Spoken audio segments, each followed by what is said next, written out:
Okay, what's up, everyone? I'm K42 or Jake, and this is Heledon. How is everyone? Or Mike? How's everyone doing in Twitch land? and this is the Jake and Mike show, or Writer's Block is the best we've come up with for right now. Yes, assuming that's not copyrighted yet. Which I did not find a copyright. If anyone owns the copyright to Writer's Block, let us know. We don't want to steal your idea, but we can discuss it. Pat is alive, and he says hello. Hey, Pat, how's it going? Let me get this up here. Afternoon. We're still working on the badass intro music, and considering neither of us can sing and I can't play any instruments, we might be waiting a little bit. Yeah, that might need to be a contract work thing. So, how's your week been going? Pretty good. How's yours been? My week has been okay. I had Valentine's Day. So, everyone loves Valentine's Day. It's the best holiday of the year, right? No one hates Valentine's Day. Why would anyone hate a Hallmark holiday that has completely changed base off of what it was meant to be? Note to video game developers, if you want to create a St. Valentine's Day Massacre game, I will buy that. Huh. Interesting you should bring that up. The Valentine's Day Massacre? Yeah. What's that, Mike? Well, alright. St. Valentine's Day Massacre was a gangland killing in Chicago in 1920. I actually don't remember the exact year. But basically, it's where Al Capone's forces wiped out his rival gang's forces all in one day. About 6 people were gunned down by guys dressed as cops, funnily enough, leaving the entire gang completely decimated. Well, that sounds way more interesting than roses and chocolates for your lover. Let's talk about that today. Sounds good to me. What do we have that relates to that? Do you want a list? Well, considering we talk about fiction and gaming, yes, this is all pre-scripted. I'm terrible at running lines, so we were talking over this subject. Yeah. And we're like, we can't talk romance. Neither of us read romance. We don't do anything to do with romance, really. Yeah, I'm a writer, but I do not write romance. I have no experience with romance in any way, shape, or form, so... So, today we were going over our options, and we thought, Valentine's Day Massacre! Let's talk about massacres in writing and games in general. Which, it's funny you say games, which we have to talk about we have to talk about the elephant in the room, Game of Thrones. Yep, Game of or Thrones. Dragon in the room, I guess, is the best way to describe it. Game of Thrones has become famous and infamous in some circles for its love of character death and... massacres and just general character mortality rate. Yeah. Game of Thrones is famous for the fact that it has almost no main character shields. It has a couple, but it has very few. And Game of Thrones is like a lot older than a lot of people realize. Yeah, it dates back to the early 2000s? Yeah, I think so. But mostly because Martin takes freaking forever to write these things. I mean, that's true. But recently it has skyrocketed in popularity with the HBO show, along with The Walking Dead and other things that have this whole character mortality and concept going into them. Yeah, and we should be clear, one thing we should be clear about is we're talking about main character deaths here. We're not talking... Every show has the mooks who die en masse. No one cares about them. So we're gonna talk about that today. But before that, we're going to present our creations from last week. This is the thing we do. At the end of every show, we give ourselves an assignment for next week, for us to present next week. Last week we talked about character-based games like Sentinels of the Multiverse and Arkham Horror and stuff like that. So, because Sentinels released info on the new video game they're developing, and we actually got their Sentinels RPG starter kit, which I'm excited to play sometime soon. We made up characters for the Sentinels card game. And these are not fully fleshed out decks. We haven't fully developed them. I might be tempted to finish this deck if people are interested in seeing the concept. I won't try and publish it by any means because Sentinel, the Greater Than Games has made their stance on that clear. Like, they're very flattered by people who make character decks, but they aren't going to license or anything, any of them. So I'm not pushing into that. So going into that next section, let me check chat. Pat says, intro song, open Windows Paint, draw some cool stuff, then put it into program. It makes midis into pictures, and that's done. That sounds actually pretty badass. Like, I know what he's talking about. Like, yeah, the problem is neither of us are artists either. Talk for yourself. I developed all of the artwork on this channel, minus the... okay, fair enough. Minus the the chat. Let me rephrase that. I'm not an artist. Anyone who's seen my book cover is going to attest to that. And the emoticon, that stuff comes from Alex Barnes, who, go check out her work. She's actually really skilled, and I hope to work with her on further artwork on the channel, as soon as I have the money. But anyways, going into our next segment, we're gonna present our hero decks. Yep. Do you want to go first, or? Let's I roll for it. Odds or evens? Evens. That is 5. Even I can't win. Shit, no, okay. I'm disappointed. Okay, so he's only disappointed because I didn't come up with a better pun. I am a little disappointed that you didn't come up with a better pun. It's very odd the way your head works. Oh, and you yell at me for my puns. So my hero character that I made for Sentinels of the Multiverse, it kind of blends in with what we're talking about today, because he's more of a dark character. Although he's so dark, it's a little comedic. Like, the writers of this comic line were trying to go for edginess and pushed way overboard. This guy is 90s all the way through. Yeah, he is a dark comic in the worst way possible. So he is a Rob Liefeld wet dream. Yes, that. So his name is Grudge Match. This deck, the hero is his appearance. I'm going to go over first of all, because that's the first thing you see. Is he wears an iron mask over his face. It's a lot like Man in the Iron Mask. It has holes over the eyes so that you can see his eyes, and little slot at the mouth, tearing paper that has puns written on them. So he is, and then he wears a pair of techno gauntlets, and he's a very tech-based hero. Underneath his costume, he has like body armor and stuff. But he's also a Latin American. So his outfit is actually inspired by Mexican action stars like Danny Trejo. And then, so he's got like a black leather jacket and a black button-up shirt, and he's got a shiny belt buckle and black slacks. And he basically looks like a cross between Danny Trejo and Desperado. Oh, what's his name? They were both in Spy Kids. Antonio Banderas. There we go. Particularly his action works. Yeah. And so his backstory is terrible. He was born in the slums, basically. He said it, not me. And from an early age, he was gifted in tech, and his father owned a tech store, a tech repair shop.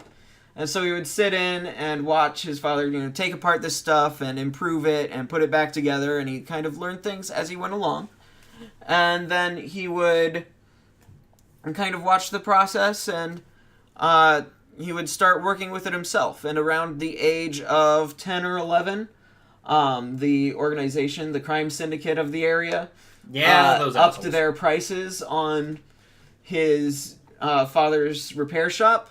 And when his father couldn't pay the bills, they gunned him down, which was scarring. But his mom had to go get a job, and had to work overtime, had to get extra jobs just to support him, and he tried to continue working with tech just in a way to remember his father. Mm-hmm. And a couple years later, when the Spite, these are all villains in the Sentinels card game. It kind of plays into his deck concept. When his mother was killed by a serial murderer, one of the villains of the Sentinels card game. And years went on, he went to live with an aunt and uncle in actually much better city. And they were killed in a mass raid by one of the supervillains there, Baron Blade. And I don't know if anyone actually kept hanging around this guy after this. Yeah, no. This was basically the snapping point. He dropped out of college. He was actually a terribly brilliant mechanical engineer. He was going for a mechanical engineering degree at MIT. And this kind of ruined his life. He dropped out. He developed this superhero persona and became Grudge Match.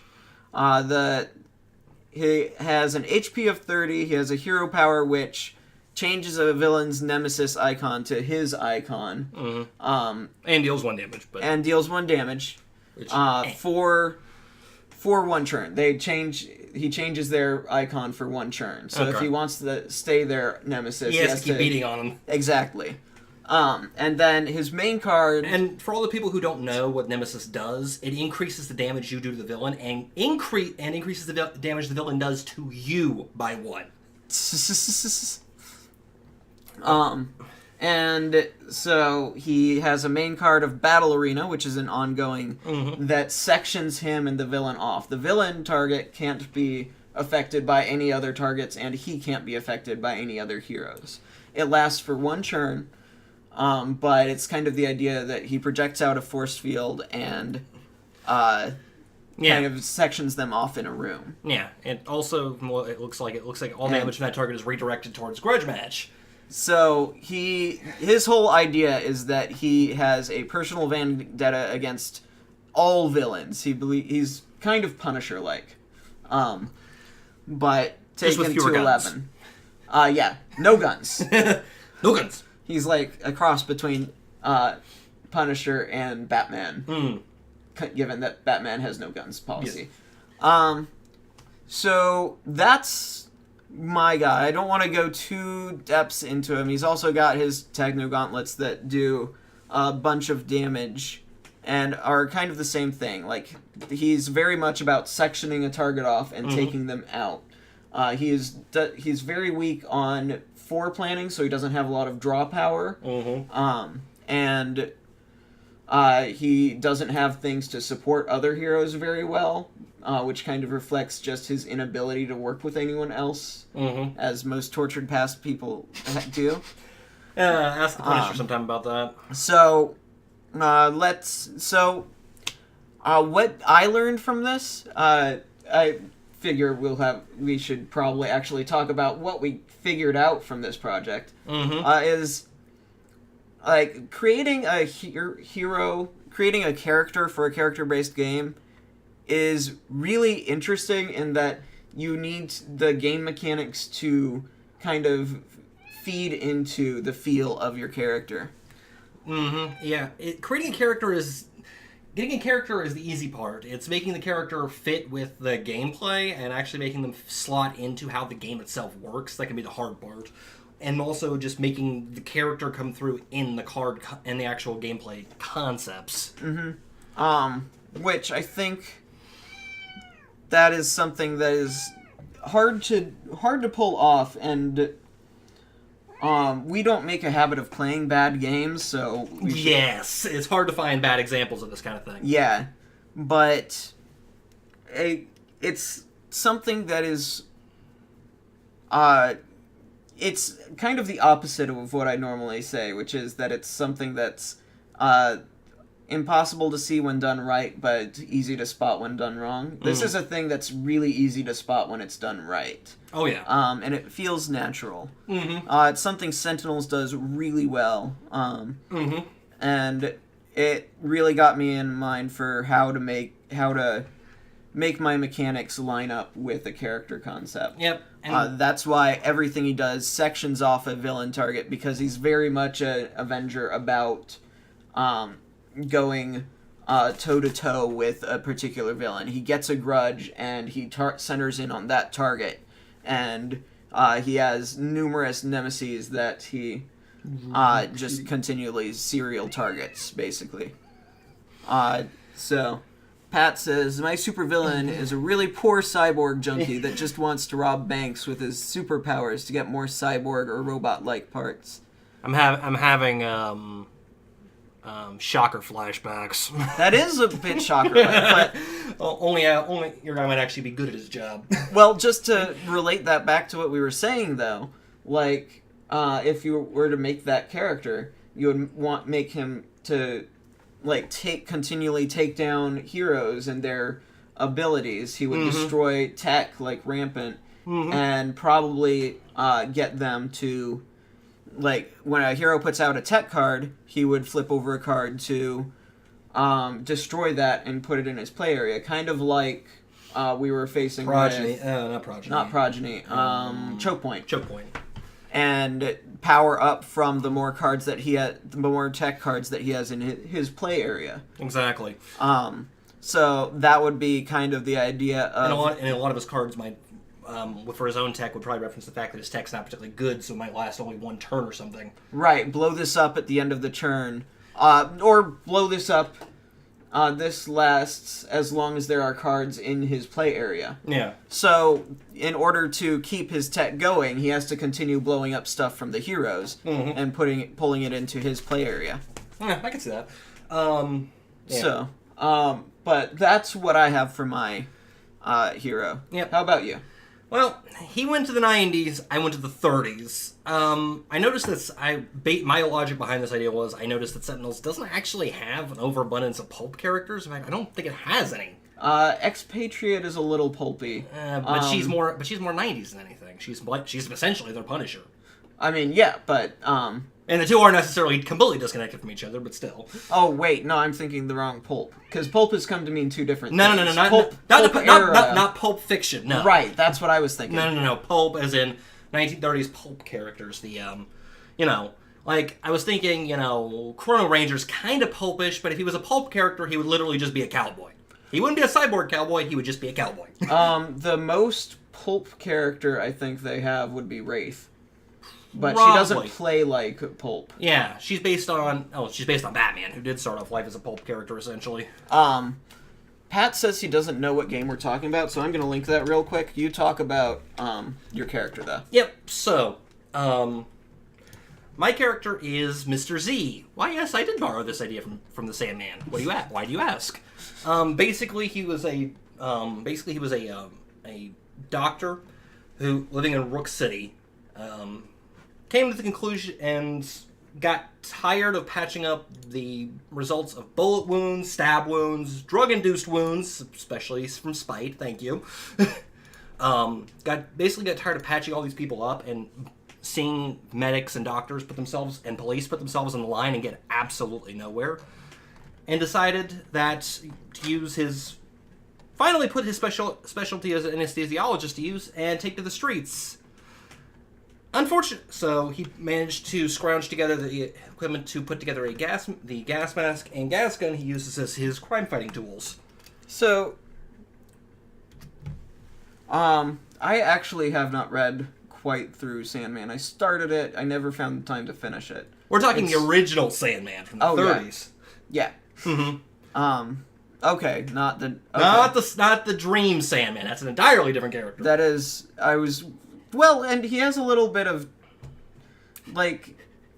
He has a little bit of what from I read. Like, the pulp investigation thing. He does. But, yeah, he is very different. I was a little confused there. Yes, he kind of pulls... the modern-day Sandman by Neil Gaiman kind of pulls from all the different Sandman throughout his time, because there's been a few, actually. I'll also link the digital version of that game. But Yes. go ahead. So his basic, so he starts off with only 24 HP. He's a doctor. He's not a fighter as a general rule. So doesn't have much in the way of HP. His hero power is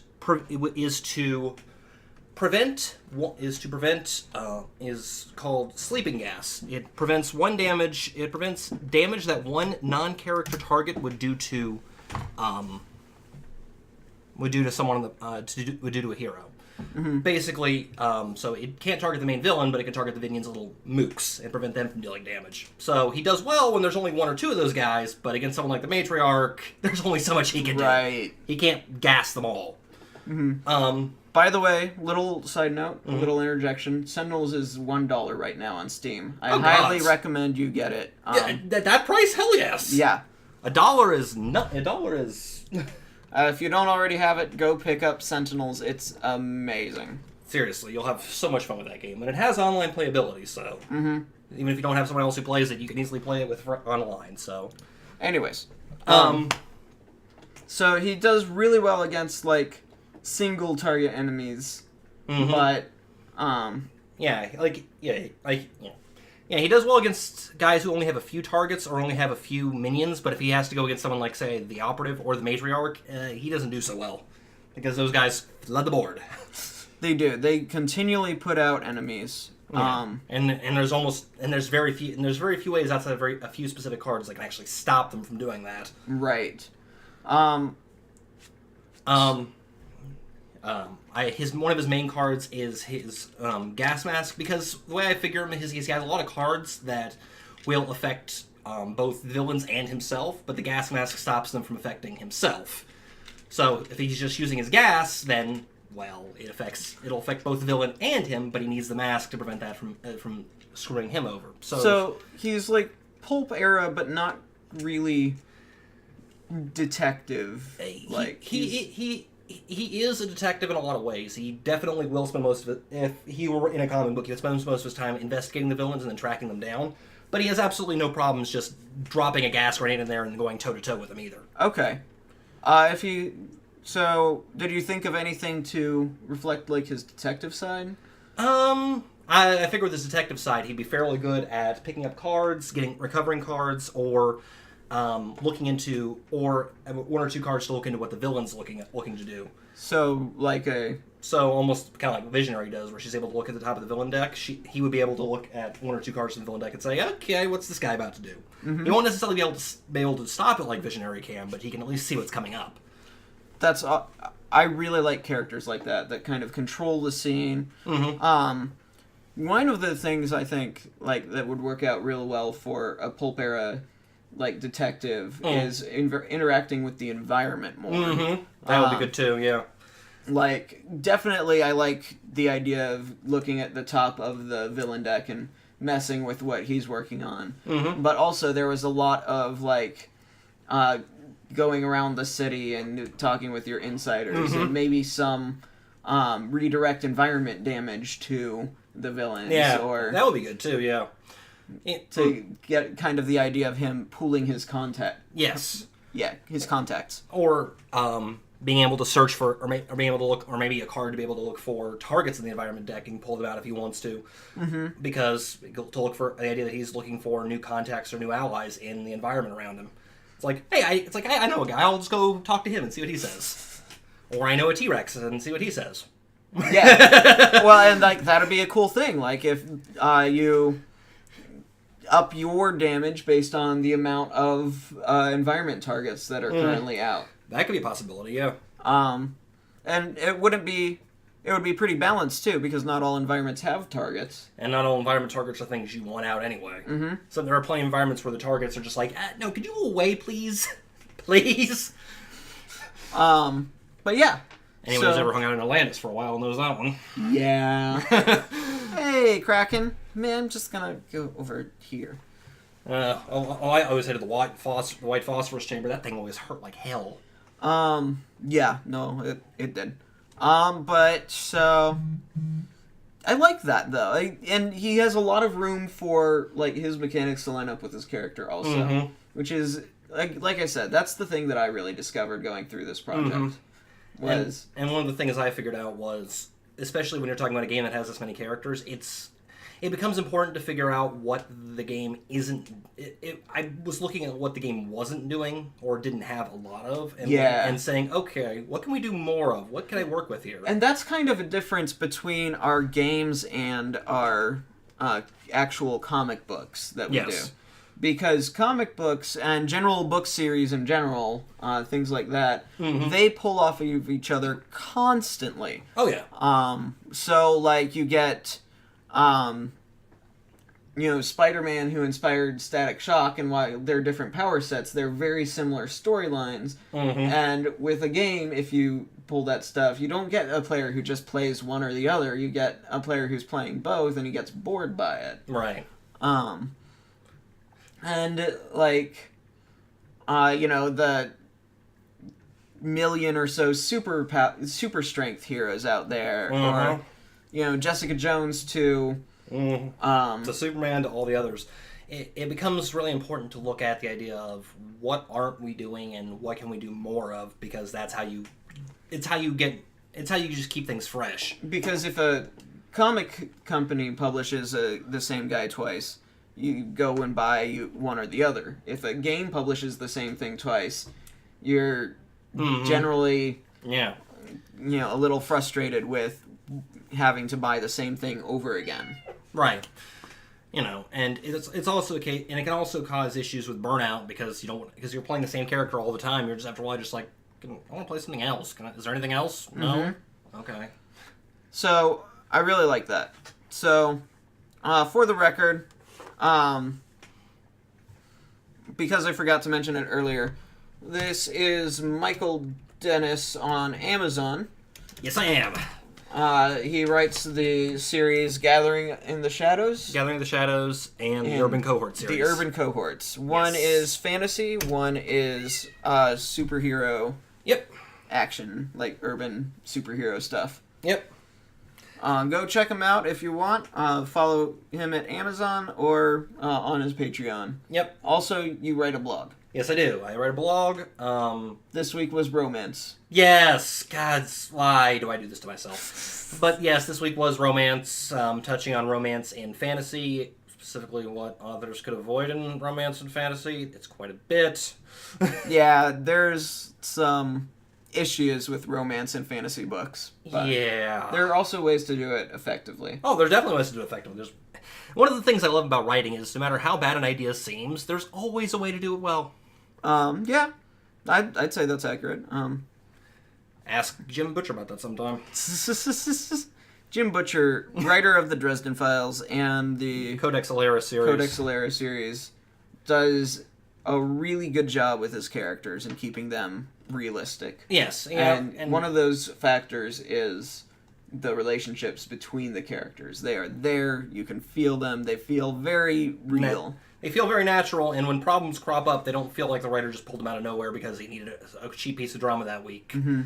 Remember, your readers want a book, not a soap opera. There are still plenty of those around if you want to watch those. That's true.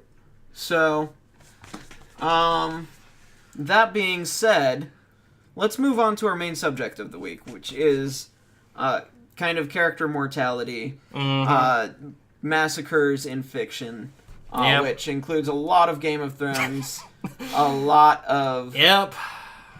Like, if you're talking about slaughters in fantasy, Game of Thrones is one of the most famous ones.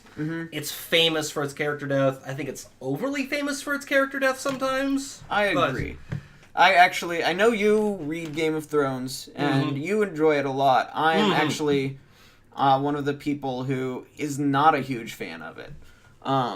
Because I feel like it's kind of pervaded this culture of creating just really grim, dark stories. Yeah, it's an unfortunate fact of publishing that when something gets popular, the publishers decide, let's publish more of this, because they have no long-term business skills, amazingly enough. And I think you will start lurking. Okay, man, enjoy your lurk.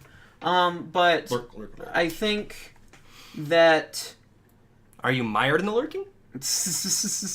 um, I apologize. I think that these things really have their place. I'll talk a little bit about that, but one of the things that it does is kind of misery for misery's sake.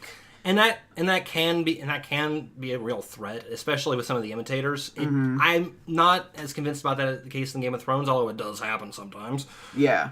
But with its imitators, it's the sad fact that when someone imitates a series, they often don't understand what makes the series good. They just grab the list of tropes they can find from it, and then they start copying it, and they don't really get it. Which means you end up with a bunch of stale imitators that are kind of doing the same thing, but not really. When I meant when I said that Game of Thrones was overly famous for its character death, what I meant is that it sometimes gets an unnecessary. It sometimes feels like that's all people sometimes know about the series, and also even the fans of the series can exaggerate how true it is sometimes. That's very true. There's the old saying in Game of Thrones that anyone can die. That's actually not true. There are characters in the there are certain characters in the series that do have what I like to call main character shields. There's no way around it. There are certain characters that just will not die because they're just too important to the story. That's true for every series. If killing them off if killing off a character would completely derail your story, the author's not going to do it. So, but with that being said, that's kind of where it gets its strength also. Yes. The fact that, short of two characters, your series can kill off anyone. Yeah. What it does is it can create this situation where the characters... it creates the situation where you start worrying about your favorite characters because you don't necessarily know they're going to make it to the end. And so... obviously, Game of Thrones does this. Walking Dead, which neither of us watch, but we both have a lot of friends that watch it. And both involve zombies, just saying. Yes. I think death is just tied... I think a lot of character death is tied into the very nature of zombie characters. Mm-hmm. I think that... But, they're both very popular, and they both get this very popular feel because you don't know what's going to happen. Yes. It's this very suspenseful... Yeah.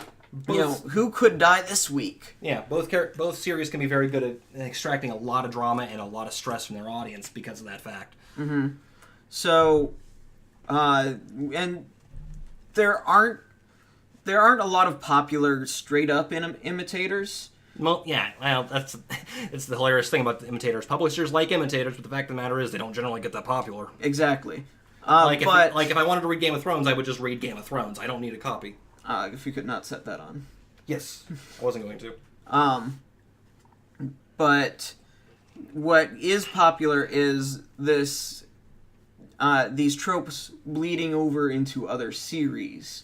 Mm-hmm. So, you've got the CW's Arrow, which is a much darker spin on the Green Arrow, which I like. You aren't a huge fan of. I'm not a massive fan of it. Mostly because it's not the Green Arrow I'm a fan of. I grew up with the Green Arrow from the Justice League cartoons. I grew up with the essentially the socialist, wise-talking Robin Hood. So that's the character I'm a big fan of. Well, and one of the reasons they have the Green Arrow is because they didn't have the rights to Batman. Which makes me have some serious questions about that first season, but that's not the point. Not going there. Yeah, well, everyone has their different spins on their characters. Definitely, it's one of the side effects of having characters that have been around Superman's been around Superman just recently cracked 1,000 issues, for God's sakes. That should tell you what you need to know.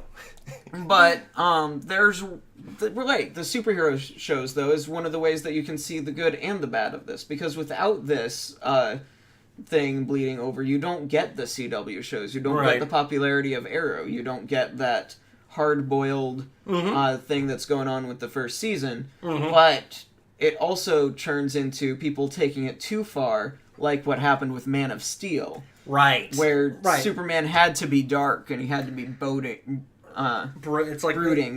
That was... Shout out to Alb 20,000. Hey, man. Hey. Good to see you. But yeah, like, you got Batman who was brooding. Thank God that it apparently didn't do that with Wonder Woman. Thank the Lord above. And that's the thing. Like, everything has its place. Yes. And you can Like, put if in you, some like, of that. Yeah, like if you do hard-boiled or brooding with Batman, okay, that's kind of what he's there for. When you do it with Superman or Wonder Woman, I question what the hell you're doing. Especially if you don't change their end character that much. Like, Superman's still supposed to be the symbol of justice and hope, but he destroys half the city, and there's a disconnect between where we started and where we ended. Right. And there was no connection between the two. So the way that this... So, yeah, like, I feel like it has its really good points, but when taken in moderation. Yeah, like, if there's one example I could think of, and it's actually going back to the Game of Thrones example, the Game of Thrones Telltale games, and spoiler, or just a heads up, I will be spoiling the end of this right now. The Game of Thrones Telltale series, you start off at the Red Wedding, which, if anyone who knows the series knows what the hell that is. I mean, people who don't know the series probably know what that is. Yeah, so, you start there. That's the start of the game. The game ends with the family you've been following fallen, several members dead, their house taken over by the most rivaled enemies, and most of the characters either dead or half dead or missing. Mm-hmm. And here's the worst part. None of your decisions meant a damn thing. That is how the game ends, regardless of what decisions you make.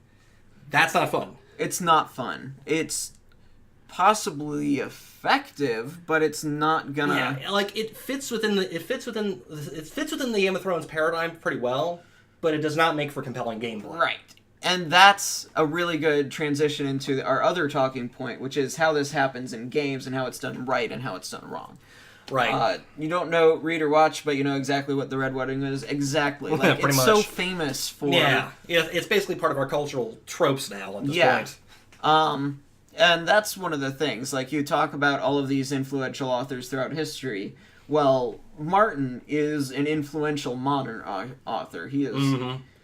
He's done, in many ways, he's done for fantasy what King did for horror. Yes. He's changed the playing field. For good and for bad, he has. And so you get these things. You can almost always count on, if you're doing a young adult or older series, you will...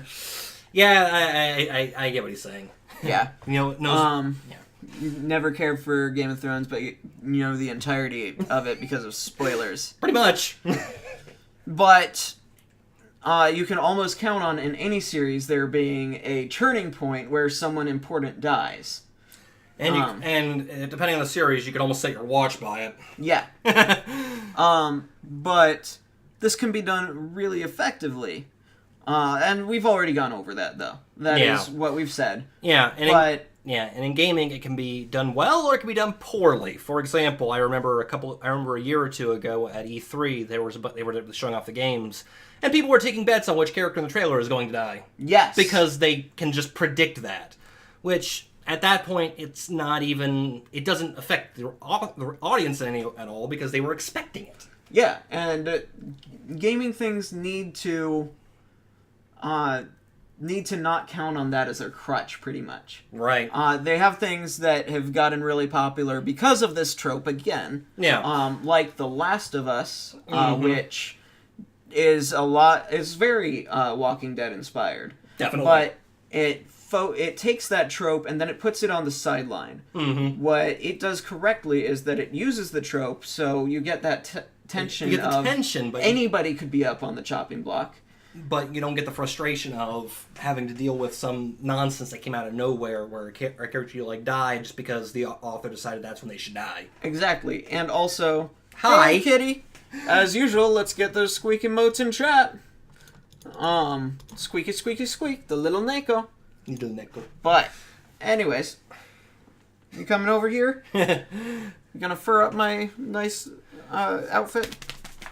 I don't wear new shirts here, so... Yeah, I'm the classy one. Hey. But yeah. So what they do though is that they use that trope to heighten up what's really important, which is the character, like the characters themselves They create good characters, and then they do the characters' relationships also. Mm-hmm. And they do this really interesting trick. Specifically Last of Us does. Which I don't know if you've ever gotten to play it. No, but my computer would probably explode. You know by trailers and stuff that it focuses on a guy and a little girl. Yeah. So, do you know anything about their relationship? No, it's essentially a... Okay. So you don't know anything about their relationship. Not really. At the very opening of the game, you're playing as the zombies are breaking out. Yeah. And the guy is escaping from the house, leading his daughter out of the house. So... And she looks very similar to that character in the... that's clever, but she isn't. She's not. So the second you figure that out, you're like, oh, shit. Yeah. Within the first 15 minutes of the game, she dies. Yeah. And that sets up the tension for the entire rest of the game. This is not a game that's going to protect little kids. Exactly. So that heightens up when you meet your later characters, the desperation of their... of their relationships together. And makes you almost like, because it's where you're switching between two characters and trying to get them through a wasteland, it makes you want to defend them all the harder. What do I think of trailers that purposely leave a set of leads that, if analyzed, can lead you to find out a key element of the story, but as an intended part of it? It can be done well. It's one of those things where by itself it's not a bad idea. It can be if done well, it can reward the audience for paying attention and thinking about these things and just making them feel clever, which is always a good thing. You never want your audience to feel like you think they're idiots. I think that... But if done poorly enough, you end up with just this list of spoilers you're leaving along, and then the audience just feels like, well... And I feel like that's something that producers have figured out in recent years. Like, their trailers nowadays are a lot better than they were back in the 90s or the early aughts. Yeah. Because those, you would get trailers that just told you the whole movie, pretty much. In some cases, was good because it would save you from having to actually watch the movie. Yeah. But nowadays, you get a trailer that reveals something, and it's used to kind of lead into that excitement of going to see the movie. Oh yeah, it's like it reveals something cool, and you're like, oh, that's awesome. What does that mean? What's next? Can I see it now? Superhero movies do that a lot. Oh yeah, they'll show something cool or some big new character or big bombshell, and then you're just gonna like, I gotta see it. Well, like Iron Man did War Machine, and Spider-Man had his little... Not the spider suit, it was his indie spider suit. Oh, yeah. His homemade one. Oh, yeah. Like, that's awesome. And then it makes you interested to go see where this is done. But it doesn't reveal a plot point, necessarily. Yeah, it doesn't spoil the twist of the movie. Which you thought it would with Spider-Man. But most of the movie was actually focused on something completely different. Yeah. Series that did this well is the FNAF. Five Nights at Freddy's. Five Nights at Freddy's, which mixed leads inside their games and books. Yes, I've heard of that. Yeah, I've not played most of the Five Nights at Freddy's games. I played some of them, but yeah, you're right. The Five Nights at Freddy's games will slip in little hints and tricks and little things, little breadcrumbs that make you very interested to figure out what the hell is going on. But because it's a horror game, it doesn't give away the ghost that easily. You're never quite sure if you're right. You're just putting things together and going, okay, am I doing this right? Outlast does the same thing. It'll give you little bits and pieces of what the hell happened, but you don't figure out the end until the last hour or so. But on the side of where that's not done well is the Dead Space series after Dead Space 1. Yeah. They put the monster right up in center. There was no real mystery to it. There was no real tension going into it. They may have been good action games, but they revealed too much of the horror to give them the nuance of that original Dead Space. Yeah, and with horror, this is especially key because you can't. If you just show off the monster, he stops being scary. You need the mystery and you need the misdirection and the uncertainty to really make it work. But that's kind of similar, to pull it back to what we were talking about.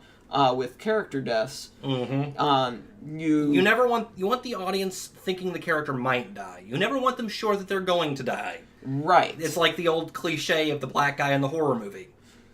Yeah. Well, need I explain that one? Horror games are actually a really good to point. Kind of where this came from, because they were killing off characters before it was cool. Yeah. They're the hipsters of character mortality. Yeah, well, it's horror. The rules for character mortality in horror movies and horror stuff always tends to be a lot more loose, because character death tends to be part of the experience of horror just in general. But now that you get that interplay going, you can pull from one to influence the other. Definitely. Kilpsters, yes, exactly. Pretty much. So, like, Now things that, we talk about, like, any character might be up on the chopping block in a Martin series, was done in horror to good effect to things like, my favorite horror series is Scream. Oh, yes. Which played on all of the tropes, spun them. Oh, yeah. My favorite part was when I think it's Randy is explaining all the horror tropes, and especially the big one about not having sex, while the main character is upstairs having sex. Yes. And you're like, wait, shit. And she has a moment where you think that it's going to be one of those horror movies where she's going to die. And you have a moment where you think that the side character is going to die. Yeah, and it's especially great because the movie started out showing off Drew Barrymore as the character we start off on. Now, the first character being introduced in a horror story being killed off is not particularly new. Right. It's been done before, but here's the thing. Drew Barrymore was one of the biggest stars in Hollywood at the time. She still kind of is, but back then she was even bigger.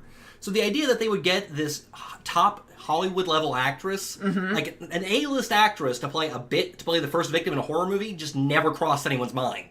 So when she got just gutted in the first scene, everyone's like, okay, so this is going to be a bit different.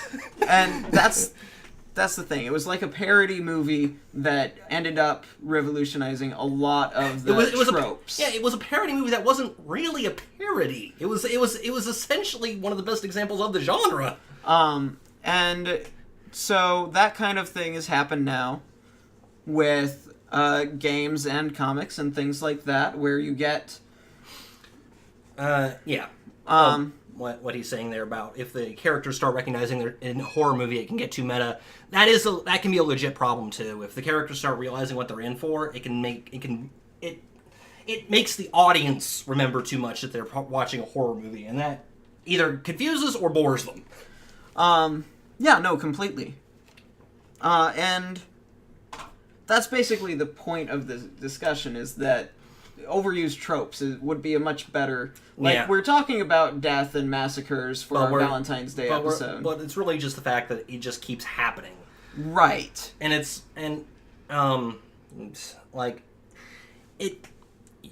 a character death happens, it needs to be one, significant. Especially if it's a main character, it needs to matter. Mm-hmm. Because if it doesn't matter, either A, your audience isn't going to buy it, because that's the biggest risk, because your audience just flat out does not believe the character's dead, so they're just waiting for them to come back. Oh, yeah. No, me and Julia watch anime and comic book shows all the time, and we see a death, and we're like, nope. Yeah, okay, give him about 3 episodes, he'll be back. Team 4-Star, the Dragon Ball Z abridged series, points this out when they're killing off all the characters in Dragon Ball Z. And over in the afterlife, everyone's freaking out, and Tien goes, "Why are you freaking out?" Yeah, He's dead! Where? He's gonna be wished back by the Dragon Balls. It's just wait for the Dragon Balls, will be fine. Really, death is barely a hindrance for us anymore. Pretty much.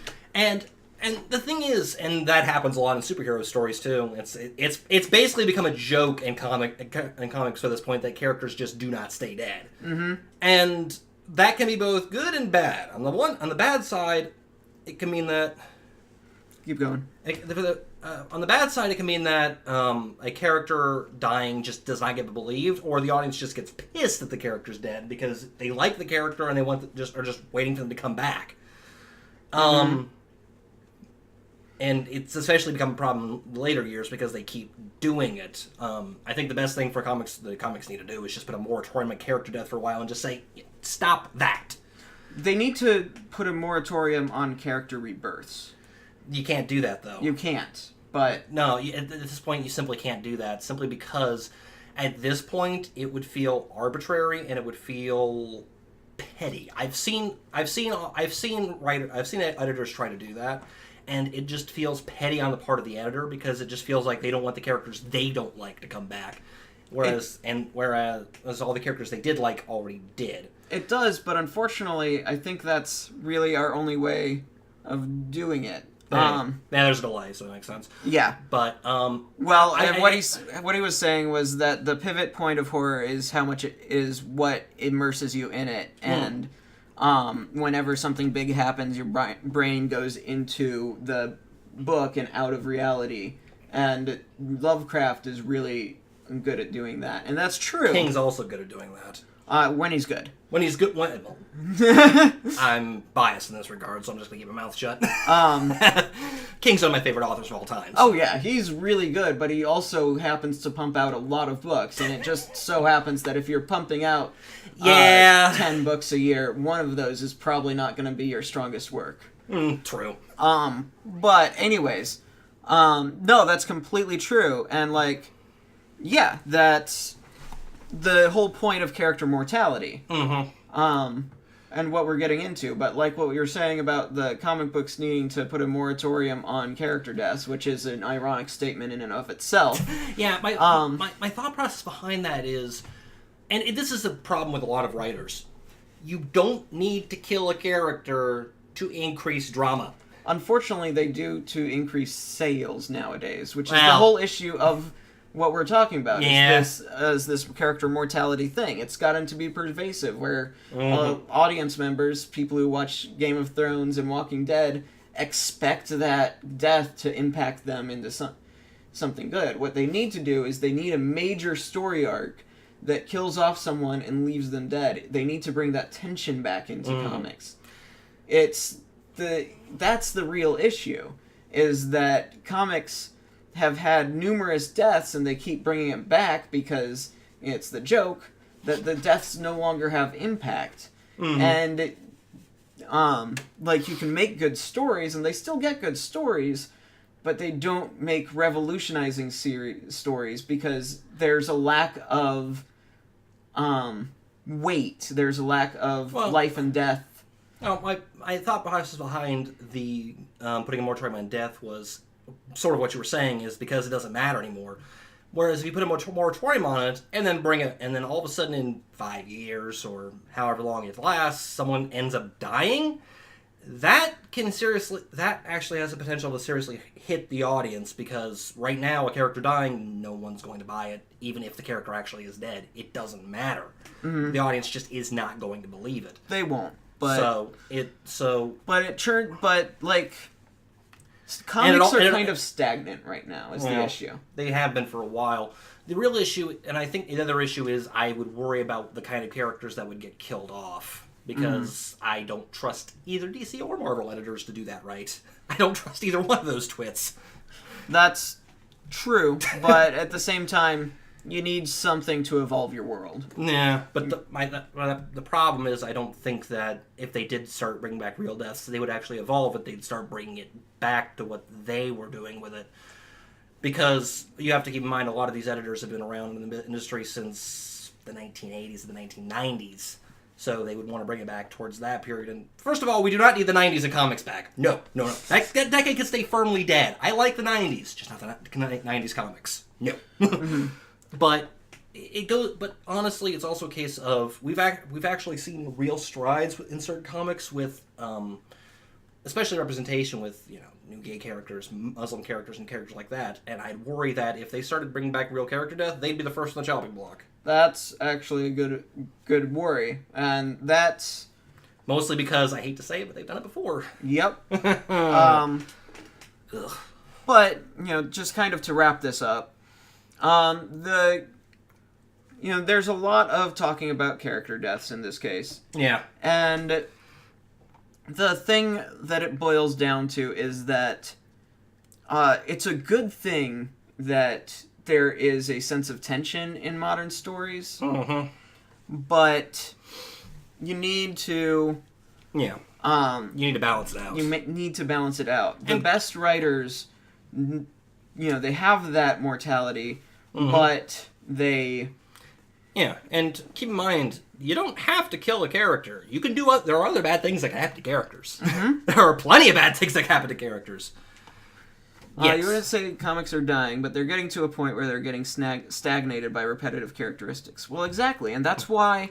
More often than not, we're moving to independent authors. Like, the freedom of technology has gotten us to where we can publish ourselves and we can find new people who aren't in this stagnation. They're creating new worlds all the time. Yep. And that's the thing. It's good. It's great.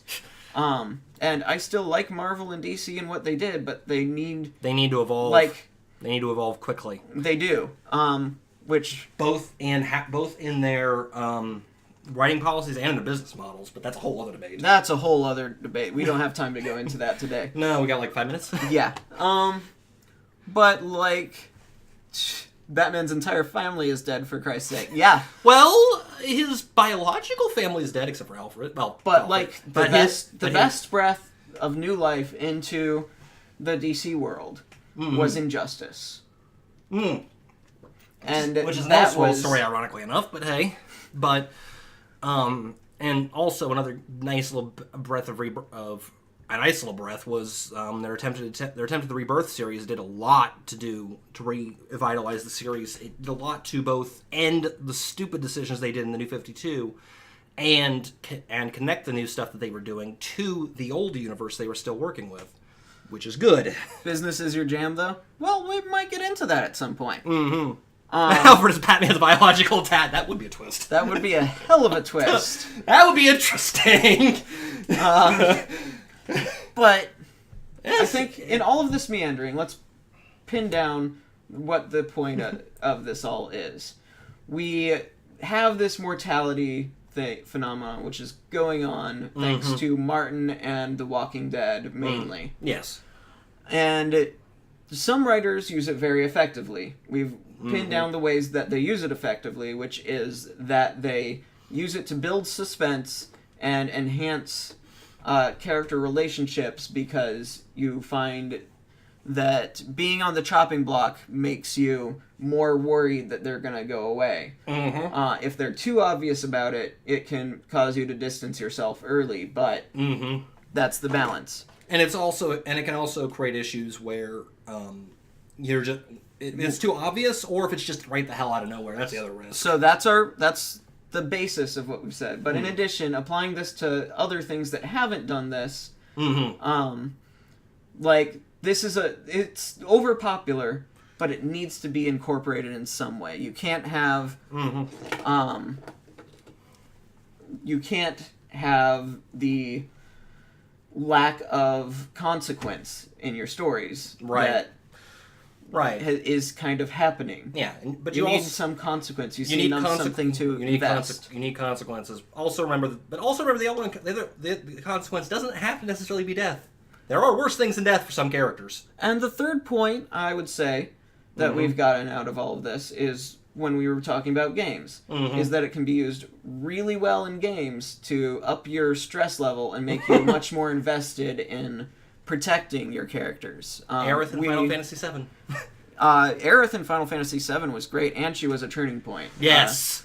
But Last of Us, or even your Arkham Horror, knowing that it's so easy to go insane can lead you to protecting your character a lot harder. Yeah, it can make you... You don't like comics, and nobody in your class doesn't. And what do you think about younger generations that don't care about comics means to you? It just tells me that DC and Marvel really suck at their business side of things, ironically enough. They really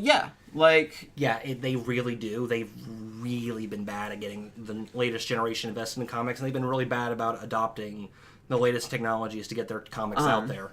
But yeah, I think Al nailed it down. He says it doesn't necessarily speak for an entire generation, but it just there are always exceptions. Talks about how it's so repetitive. Yeah. It's repetitive, But I also think it's also just boils down to the business side of things. Marvel and DC are so bad at it right now. Can you ask our thoughts on Watchmen? Watchmen was amazing. Too many people have been trying to recreate it. Which even DC has said, yes. It's like, we've been trying forever to recreate Watchmen. We need to stop doing that. Mm-hmm. It's basically people took one look at Watchmen, said... No, he likes Evil Dead comics. I'll talk about that in a second. But yeah, Watchmen. Yeah, Watchmen was a seminal series in the 80s. It and The Dark Knight Rises helped bring about the Dark Age of comics. For good and for ill, and Alan Moore himself has said that was idiotic. But it introduced the idea of grim and gritty characters, it introduced the idea of grim and gritty storylines, and more real storylines in comics, although they've been moving that way for years. Mm-hmm. Watchmen was the first one to really go whole hog on it.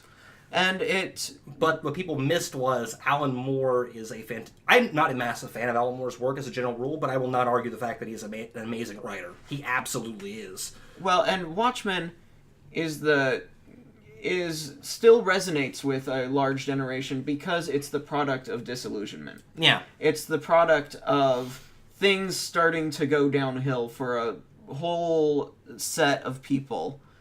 And you get these people who, like comics, but they don't feel they're relating to them that well. Right. And suddenly you get heroes that they can relate to that are dealing with real-world issues. Oh, yeah. And there are things that... And like I said, comics have been moving that way for about a decade before Watchmen came along. Watchmen was just kind of the best one. It took the biggest stride. It took the biggest stride, and honestly, in some ways, it took the biggest risks, which has been kind of the most ironic thing about comics lately. They're afraid of taking any risk, mm-hmm. which is hilarious because that's exactly what they need to do. Mm-hmm. And we can talk about the business side in another section. I can rant about Marvel and DC's business all day. I'm gonna wrap this up before too long, but let's take last questions. Pat says he really likes Evil Dead comics, which I want to say that speaking on comics' behalf, comics is a genre like novels are a genre. Oh yeah, comics can be good, bad, horrible, amazing, just depending on who's writing and what's going on with them. And certainly you cannot like the system of distribution. You cannot like to read your books. You can like movies more. You cannot like to like your comics. You can like books more. Oh yeah. But if you're talking about actual content, comics doesn't actually narrow it down. No. Superhero comics narrows it down. But even then, get horror comics. You get social comics. You get all of these things. Yeah, which I'm actually glad. I'm starting to see some of that stuff coming back. They died off for a while. I'm glad to see that they're starting to come back in the world again. Mm-hmm. So that would be what I would say to people who don't like comics is maybe look at other authors. Yeah, look at the stuff that's out there. Look at who's doing what. Look for horror comics. Look for. I don't think anyone's doing Western comics anymore. That might be a niche they might want to look into. Yep. Alb says on a totally opposite note what about comics that go really meta like Deadpool? That's another conversation. Yes. And when it comes to Deadpool, you are asking the wrong guy. I love Deadpool. He loves Deadpool. I like Deadpool in small doses. Evil Dead comics are still in development. Yeah. Yeah, that makes sense. Deadpool is you don't get just one message per generation. Yeah. That's the thing. You get and that's one of the things I love about superhero comics or just comics in general. You can have Superman and the Punisher in the same industry, and that's not a problem. Exactly. And I love that. I think that while they're both comics and they're both superhero comics, popularly distributed superhero comics. Yes. They don't compete. They're not the same thing. And liking one does not preclude anything of liking the other. Right. Deadpool is kind of a different take on disillusionment and there's an argument to be said that Deadpool is a giant middle finger to everything that's wrong with comics. There's definitely an argument to be said there. You could also... But that's another whole other debate. Discussion. But anyways... I think that's about the biggest thing. Yeah. There's a lot of things to break expectations, and that's the biggest thing that the mortality in fiction boils down to, is expectations and how to set them up and how to break them. Yeah. So, now moving into our last segment, this is kind of where we give ourselves a work project to come back with. And just so we're clear, guys, we're not going off for the day after this. We'll be playing something after this. So if you want to shoot us any more questions after this, by all means. If you want to shoot us questions, and I got the Heroes of Might and Magic expansion pack if you want to play that. That's certainly a possibility. There's also Armello, so that's an option too. I don't think I have Armello downloaded is the only issue with that. Oh yeah, that's true. That's it's on my account, but it's not downloaded on your computer. Homework? Yeah, basically. Like, we're both writers. The hardest thing for a writer we never got to out do, of the college mindset, I guess. well, and college is actually, university is perfectly made for writers. As little you get paid very little, you get no sleep, and you live on coffee. as little appreciation as the English major gets. Workshops work for writers. They really do. And giving yourself assignments works out beautifully. Anything that keeps you writing and creating. So that's kind of our idea, is to keep ourselves creating and keep ourselves going. So, yes. For our work project this week, I am going to say that our assignment is to take a character, take a book series, decide on the book series, we'll present it at the start of next week, and choose a character from that series and kill him off. Mm-hmm. At a point where they weren't already dead. Exactly. We're killing off zombies, that doesn't count. You can kill off vampires if we're gonna go into vampire books. Now I have to pick Twilight.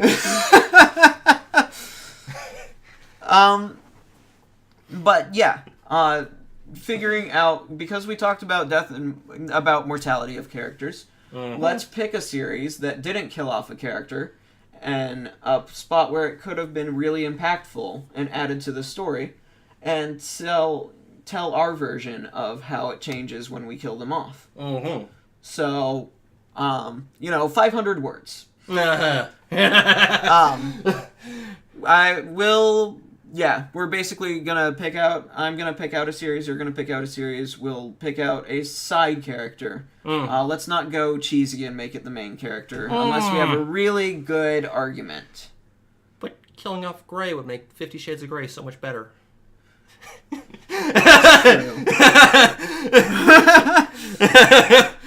If you make him interested in Twilight, he'll figure out a prize for you.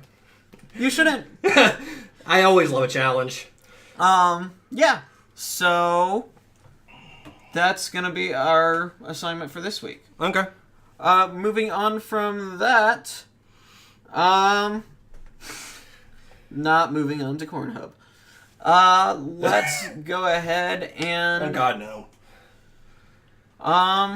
That's actually not a bad idea, Pat. I would be interested in seeing that. But we will present our topics at the end of next week. Until then, we are going to switch over to gaming for the day. I am Jake, or K42. You can drop me a follow or whatever you want in Twitch. This is Michael Dennis, or Heledon. Yep, I'm an independent fantasy author. I have 2 series out, The Gathering of the Shadows and The Urban Cohort. Both are available on Amazon. I think we have the link somewhere in the chat. We do. 1 second, I'll get those. I'm also a... M. Skinner says nice fedora, so thank you for that, dude. I appreciate it. Welcome to the stream, man. Yep, I'm also a blogger. I do a weekly series on basically writing and different issues in fantasy, horror, and sci-fi, so... Do you have that linked in your Patreon?